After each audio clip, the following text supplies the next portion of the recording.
Hey everyone, welcome back. It seems connectivity is today's theme, and in response to the pandemic, DreamYard continues to support students, families, teachers, and schools by working closely with the Bronx community. The organization has been able to maintain its virtual programming through its art center and school programs. They've also been able to provide food distribution in partnership with the Bronx Community Relief Effort, and now they're advocating for digital equity in the Bronx. Joining us to share more, please welcome DreamYard Director of Digital Learning, Hillary Kolos. Hello and welcome. Hi, thanks for having me. Thanks for being here with us. And I can't stress it enough, but it just seems to be that here we are 9 months later, and we are still trying to establish equity on a connectivity level. Yes. I mean, that's the basics. Yeah, and it was a problem before the pandemic, or pandemics, however you see it, as well, in particular in the Bronx and other communities across our city. And so, you know, we're doing everything we can to keep our programs going, and also just advocating, as we usually do, for equity in the Bronx. And in particular, I'm advocating around digital equity, which I'm sure we'll talk about in a little bit. Yes, but first let's share with everyone a little bit about DreamYard's programming, because you partner up with some really big organizations to make this happen. So just give us an overview of DreamYard. Yeah, sure. So DreamYard has been around in the Bronx for a little over 25 years. We collaborate, as you said, with Bronx youth, families, and schools to build pathways to equity and opportunity through the arts. And that looks like a lot of different things. So we have an art center. We're located on Washington and 166. That's where our DreamYard offices are, and art center, where we do lots of free programming for young people, which I can talk more about. We're also in over 40 Bronx schools, K through 12, where we have our teaching artists go in and collaborate with day school teachers to do arts integration work. And we have an incredible professional development staff who work with teachers in the schools as well. We have a high school called DreamYard Prep, which is over in the Taft building. And we do a million other things, but that's kind of what we're keeping going right now. Right, but the idea really is to create that connectivity on multiple levels, right? So it starts with the arts, and then there's, of course, the community within the Bronx that is in need of food supplies, and which leads us into the Bronx Community Relief Efforts. I mean, from what I understand, you have already served a good 100,000 individuals just from September of 2019. That's a lot. Yeah, it's amazing, and it's really a collaborative effort. So at DreamYard, where I'm the director of digital learning, we're obviously keeping our virtual programming going, but back in April, we just became involved with the Bronx Community Relief Effort, and also now the Bronx Community Foundation, who just saw the immediate need and said, we have to react. We have to make sure that the Bronx is not forgotten in this moment. So they've really been focusing a lot on different areas, from housing security, telehealth and PPE, food security, and one role that DreamYard has played in that work is just handing out food and meals to our neighbors. So it was really important to us that folks knew they could come to the Art Center to get that food. So we're still doing that. It's Monday to Friday, 1 p.m. to 3 p.m., either meals or often it's groceries now, so that folks can make their own meals. So if anybody in our neighborhood or community needs that, they can come to DreamYard. It's 1085 Washington Avenue, right by 166, and get that food between 1 and 3. So they don't need to make reservations, right? And you guys are handing out groceries and produce and things of that nature. Yeah, exactly. And we appreciate, please wear a mask and keep socially distant when you come. But we just have folks from the neighborhood walk up and grab that. We've had folks who have been coming for a while, and folks that just walk by and see it. So you're welcome to come. Awesome. Thanks for sharing that. And I'm going to imagine that being the director of digital learning, you've been awfully busy for the past couple of months. Let's talk about that program, and let's talk about what I want to say, the digital divide, because as I mentioned in introducing this segment, we just had a conversation about the inequities and the lack of connectivity and Wi-Fi and hotspots and all of these things that are interfering with our children's learning abilities. Yeah, I mean, we know our young people want to learn. We know our families want to help their young people learn. The young people we work with are so creative, and they're creating no matter what. But in order to really take advantage of all the opportunities in remote learning right now, you have to have a reliable connection, an affordable connection, ideally broadband in your home. You need to have the right device that works and that you don't have to share with 3 other people. So everybody needs their own device.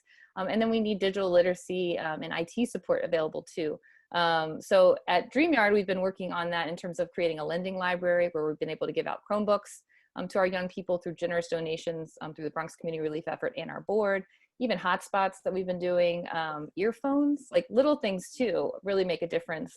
So we've been doing that at DreamYard. And then we've also been a part through the Bronx Community Relief Effort of something that we're calling the Bronx Digital Equity Coalition.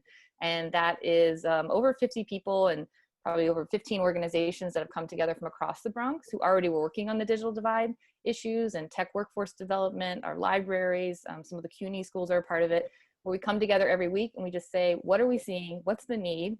What are we already doing that we can work on collaboratively? What funds can we redistribute to get people what they need? And so we're really trying to build that coalition to go beyond the pandemic too, because we know that we need stronger internet and connectivity and other types of tech access in the Bronx. We needed it 20, 30 years ago, and we definitely need it in the future. But you know what, just looking on the bright side, at least, there's this consciousness in yes. focusing on it, right? So where were you when you first started this? How long ago did this coalition form? And where were you when it started as to where you are now? What kind of progress has been made?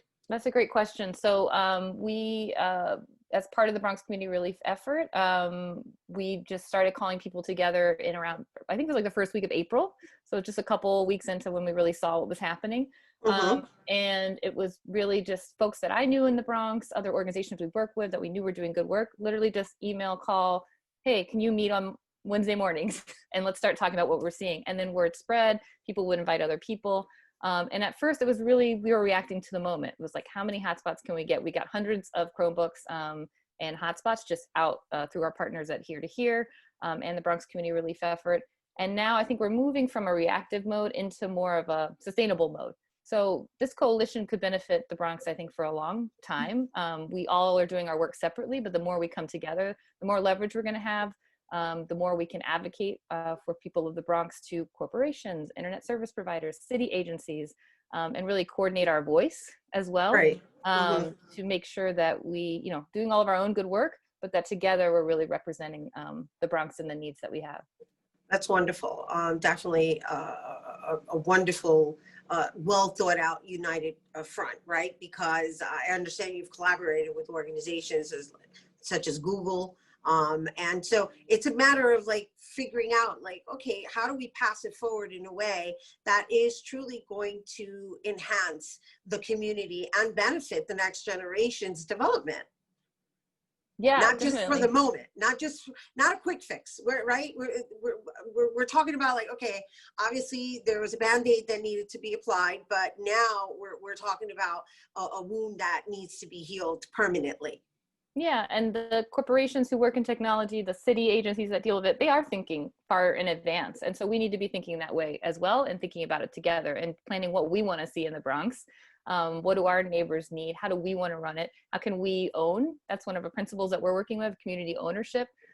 We have an amazing partner in the Point over in Hunts Point, where they're building their own community mesh networks, which are incredible. So they have their own internet. They're training their local neighbors how to run it, how to fix it, how to get people online. And we want to build out on projects like that that were already happening for years in the Bronx. But now we're hoping we can get more spotlight, more funding, more support for that, and get more of our neighbors involved as well, because we too can own these things that feel very hard or techie or nerdy. They're not for us, but they are. And we as communities can work together to build what we need. And we can also partner with city and corporations to just do better for the Bronx, as we should have had for a long time now. So if somebody's watching and they're not necessarily involved in one of the schools that DreamYard partners up with, how can they get involved with DreamYard, whether they're an adult and or a child? Yeah, so it's very likely we might be in your schools because we're in so many.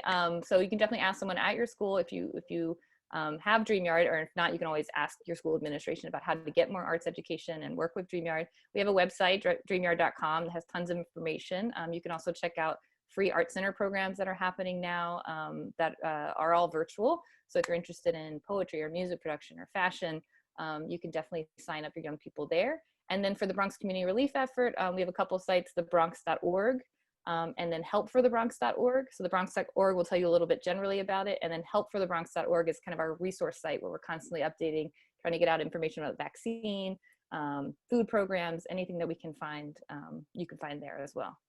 So this is wonderful. So before we go, I just want to be out of clarity, right? With the programming that you offer, and because it sounds like you also develop sustainability, right? So is it also open to organizations outside of the ones that are currently part of the coalition and or separate from the school? Yeah, definitely. We need everybody and all they've got. So we are very open. We found that folks in schools really help us know. So if you're working at a school and want to become involved, even if you're a teacher, you can reach out to us at DreamYard. And if you are a CUNY, if you work at a library, if you work at a hospital, the digital divide is touching everyone. And so we would love to have anyone involved join our meetings and join our coalition. All right, well, we definitely appreciate you and your efforts with assisting our borough, our children, the next generation, and of course for bringing it here to our viewers. Thank you. Hillary Kolos, she is the Director of Digital Learning at DreamYard. And once again, for more resources from DreamYard.com, you can visit, you can make sure you visit them on their website at DreamYard.com. All right, don't go anywhere. Bobby C's Weekly Sports Roundup is coming up next.